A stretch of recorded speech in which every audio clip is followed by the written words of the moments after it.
রাজধানীর অভিজাত এলাকা বনানীতে রকমারি মুখরোচক ইফতারের আয়োজন করে থাকে হোটেল রেস্তোরাঁগুলো। ফুটপাতের দোকানগুলোতে থাকে নানা আয়োজন। বৈচিত্র্যময় ইফতারের স্বাদ নিতে বিভিন্ন এলাকা থেকে এখানে ছুটে আসে মানুষ। জিলাপি, হালিমের পাশাপাশি বিফ কালাভুনা, মাটন লেগে রয়েছে চাহিদা। পছন্দের সব ইফতারি কিনতে পেরে সন্তুষ্ট ক্রেতারা।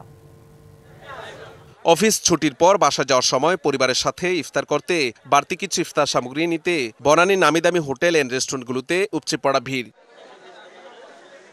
জাফরানি জিলাপি, বিফ কলিজা, বিফ কালা ভুনা, মাটন লেগ সহ পুরান ঢাকার নানান ইফতার সামগ্রী মিলছে এখানে। রয়েছে কাশ্মীরি কাবাব, গ্রিল চিকেন, থাই চিকেন সহ নানান রকম মুখরোচক খাবার। বাহারি আর মনের মতো ইফতার সামগ্রী কিনতে পেরে খুশি ক্রেতারা। খাসি লেগ রোস্ট নিতেছি, মুরগি নিতেছি, কাবাব নিতেছি, আর দেখি কি কি নেওয়া যায়। না আজকে শ্বশুর বাড়ি যাইতেছে তো এর জন্য নিয়ে যাইতেছে। উৎসবের খুশি হবে নগদে বেশি, কারণ ঘন্টায় ঘন্টায় আছে গিফট জেতার সুযোগ।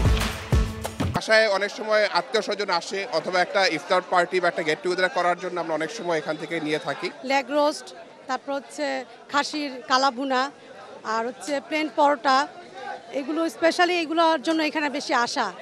গেল বছর তুলনায় এবার ক্রেতার উপস্থিতি চোখে পড়ার মতো, বিক্রিও বেশি। খিরি কাবাব, মাটন বিরিয়ানি এগুলাই সবচেয়ে বেটার, সবচেয়ে চয়েস করে। যেহেতু রেগুলার এটা খাইতেছে, এগুলোর উপরে তাদের আস্থা বেশি। মোটামুটি ইনশাল্লাহ ভালো। চাইনিজের অনেক আইটেম আছে, গ্রিল চাপ আছে, কালো বোনা আছে, তারপর পেস্তা বাদামের শরবত আছে, লাচ্ছি লাবাং আছে। ক্রেতারা বলছেন হোটেল এন্ড রেস্টুরেন্টগুলোতে একই ছাদে নিচ্ছে ইফতার সামগ্রী কিনতে পেরে সন্তুষ্ট তারা। Mahmudul Hasan Nazim, DBC news, Dhaka.